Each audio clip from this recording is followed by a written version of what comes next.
Hey y'all, my name is Sarah and I am just one of the many film lovers out there. And today I wanted to talk to you all about M3GAN. I was actually looking forward to seeing this movie. I am a fan of Child's Play. I'm a fan of the dolls. I am a fan of this genre of horror, or rather, this subgenre of horror.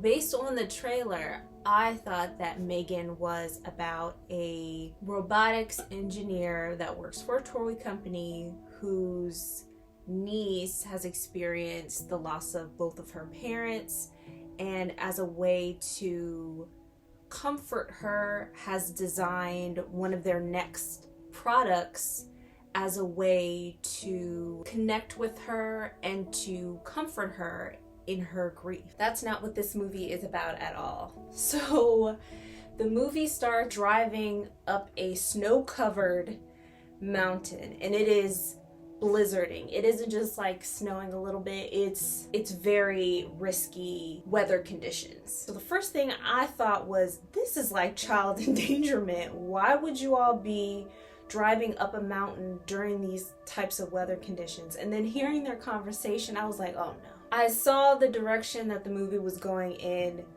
from the beginning. Movies that poke fun at a certain generation or certain political events like The Hunt or The Oath. This poked fun at millennial parents and making fun of their parenting styles. It is unbelievable that two adults with a child decided to drive up a mountain through a winter storm and did not realize how dangerous those conditions are. In the car, they have a conversation. They're fighting. They're upset because they can't see the road. It's snowing so hard, and they're trying to figure out what to do. They're angry and distracted and talking nonsense back and forth because it's irrelevant. You're like halfway up a mountain right now. They're arguing about just now, like, I guess before they started driving up the mountain, finding out that snow tires are a thing, winter tires are a thing, that tire chains are a thing. I don't believe this. I don't believe that you would take your whole family into weather conditions that are clearly very dangerous and risky and not understand. After them getting into a screaming match, he was just gonna stop the car.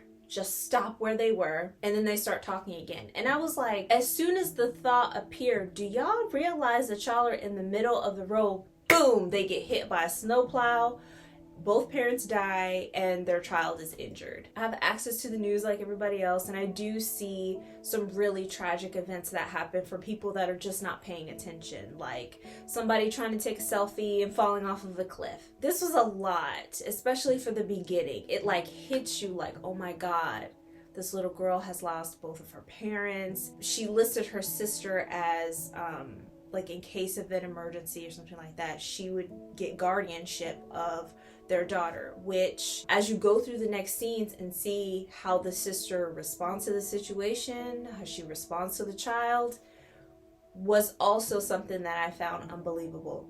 She has no chemistry with children at all, despite the fact that she works at a toy company. It showed very few emotional connections to the loss of her sister and brother-in-law.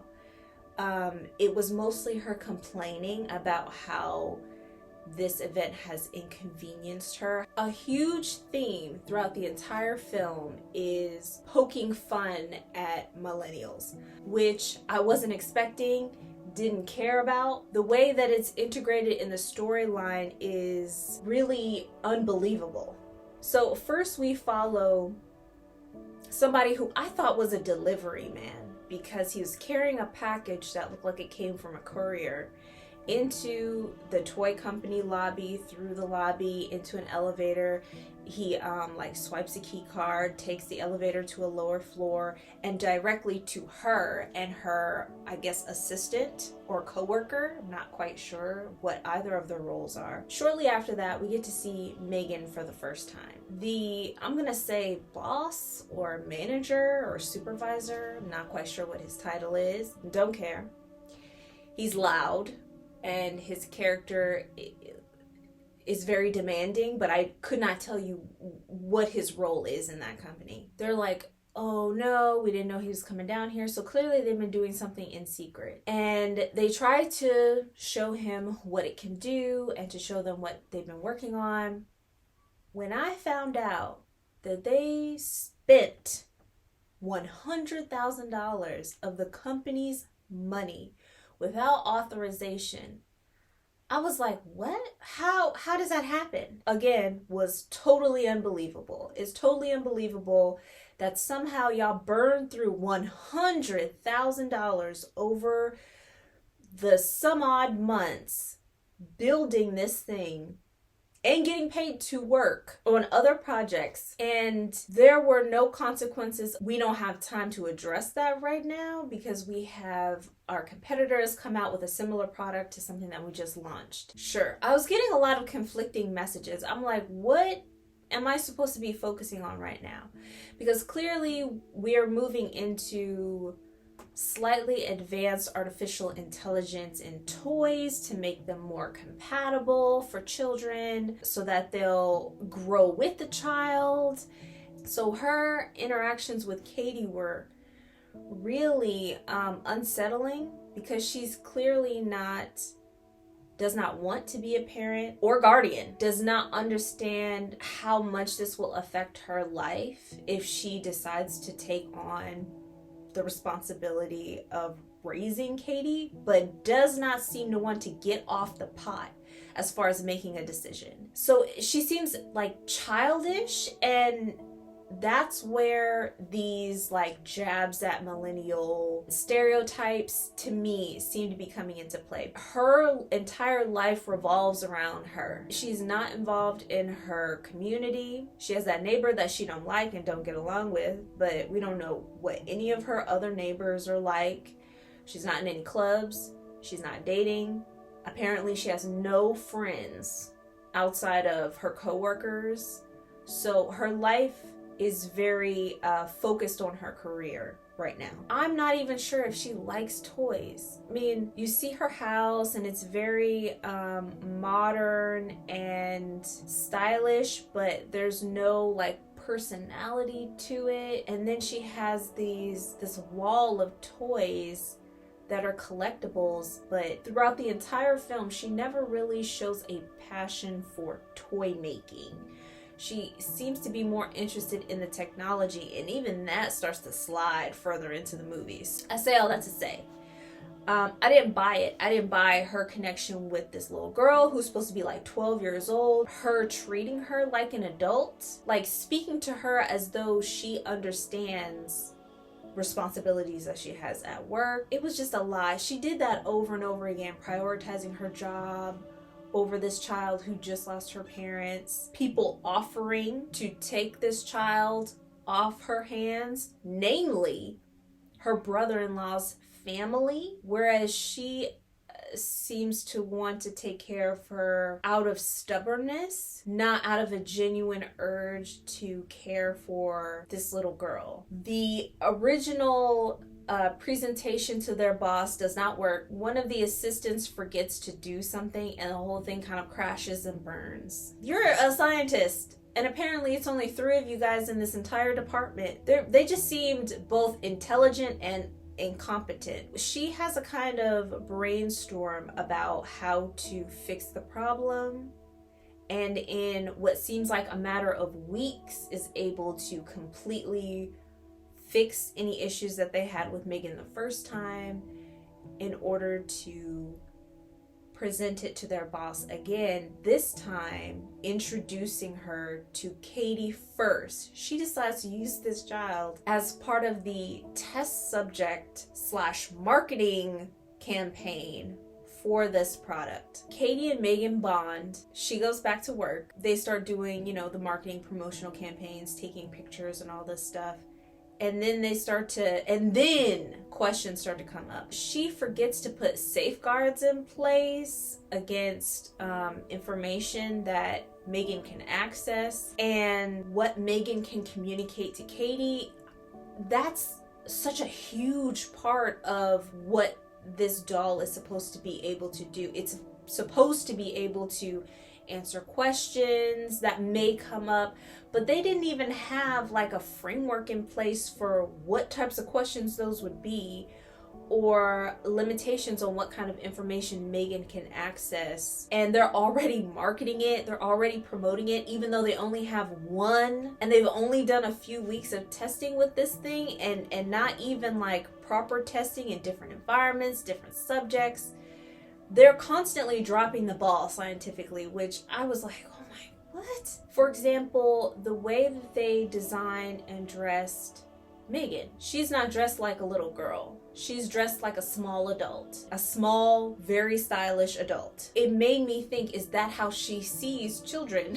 Like autonomous, small adults that just occasionally need a little watering and a little food left out for them. It was really disturbing. And maybe that was the point, to make their relationship something that is almost as disturbing as what's going on with M3GAN, which, let me get back to the story. Actions that a lot of the characters took were illogical and against their character, which created a lot of plot holes throughout this entire movie. M3GAN starts to ask more difficult questions, unexpected questions, and instead of taking that as a cue, as a scientist, they just sort of ignore it until there start to be more incidents connected to them.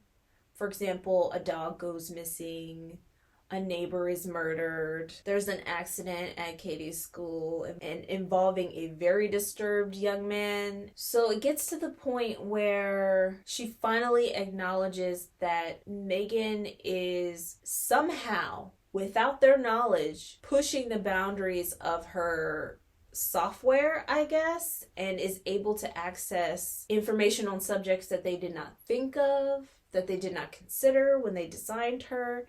And she's coming up with opinions and solutions of her own. Sure. But if she was developing like a genuine personality. So I'm not sure what exactly we're supposed to feel about M3GAN. Another thing that bothered me, she allows M3GAN to be seen. Now, in other movies where an engineer or a scientist is developed something that could be revolutionary, aka make a ton of money, you keep it a secret. You keep it under wraps. Nobody is supposed to know about it, because the information could get back to your competition. Because they got scooped last time when they created their the toy that was supposed to replace the family pet. She allows her to be seen by everybody. She makes no attempt to conceal M3GAN from the public, and I don't understand why that is. They see her at the school, the kids see her, the neighbors see her, the police see her. That was really bizarre and didn't make any sense for the story. So we cut to the day that M3GAN is supposed to be shown in a small demonstration, because it's not in production yet, but I guess this is to generate buzz so that they will be. They just seem to be working in opposition of an actual company. So you have the boss man just raging about the type of launch that he wants to have. He doesn't seem to know anything about how anything works at that company. He's just the guy that's supposed to sell it, I guess. And I really thought we got rid of that stereotype in like the 90s. The guy who just loves being in charge, loves the power and authority of being a leader, but is not actually a leader, doesn't know anything that's going on at the company or how it works, and whose only job is to sell it. I really thought we had gotten rid of that guy, but apparently he's back and is still loud and is still wrong. So we get about halfway through the movie before things even start to get interesting. The launch doesn't happen. M3GAN attempts to liberate herself by killing the 2 research assistants, the boss, and attempting to frame the boss's assistant for his murder. The idea was that, and it was a very disturbing monologue, you know, about how she was gonna frame the assistant. Somehow she was gonna make it look like he murdered their boss and then himself with a paper cutter that she yanked off of this desk. What? Again, unbelievable. Now, the whole dancing down the hallway thing, doing the little, it looked like a TikTok dance of some kind. In the trailer, I remember that from the trailer. I remember it was really disturbing, especially paired with that remix song. Stuff like that adds to M3GAN's character development, but didn't make any sense. M3GAN has access to all of this information on the internet, I'm assuming, because she was able to research what happened to Cady's parents. So I'm assuming that she's getting this information from the internet. And the natural or organic development of her personality is to become like, I don't know if this is the correct term, but like a psychopath. There are different routes that M3GAN could have taken to achieve these goals, and instead she took routes that caused terror. There was no need for her to do this whole monologue with the boss's assistant to tell him that she was going to frame him and make it seem like he had been caught trying to steal company secrets or something like that. She didn't need to do that. She's a robot, not a human being. So the fact that she did just seemed forced. When she went after the neighbor, for example, baiting her made sense, but the way she killed her was obviously murder. I mean, she didn't try to poison her or that dog. You know, something that would have been like, oh, he ate something that he wasn't supposed to eat. I mean, she has access to all this information. Why choose to do it that way? It didn't make any sense.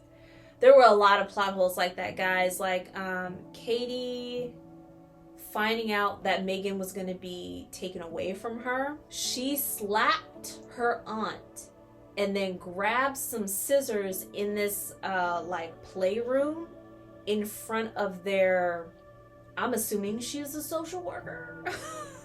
Like she was going to do something with those scissors. That reaction was so extreme and disturbing. The reactions didn't match. And because the story involves a child, I'm like, I need the reactions to match the events that are happening here. And they didn't. And that bugged me. So I was mostly irritated and bugged throughout the entire movie.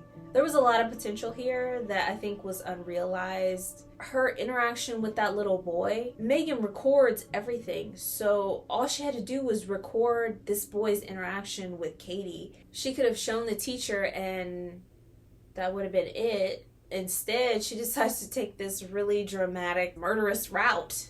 And I'm just like, that's a lot and really elaborate. And I'm like, how did we even get here? M3GAN tries to break out, comes back to the house, and it's there that we find out a little bit more about M3GAN. While they've been working on her, M3GAN has been observing them. There's the final confrontation, and M3GAN is destroyed, or so they think, because at the very end, that little, I guess it's supposed to be the movie's version of Siri, turns on and then rotates to look at her, which the idea that M3GAN's personality transferred itself into this wireless home product was a last gasp. If you can just transfer from item to item, then why didn't you do that before and then just, I don't know, go on about the rest of your existence? See, maybe I'm thinking too hard about it, but I was annoyed by all the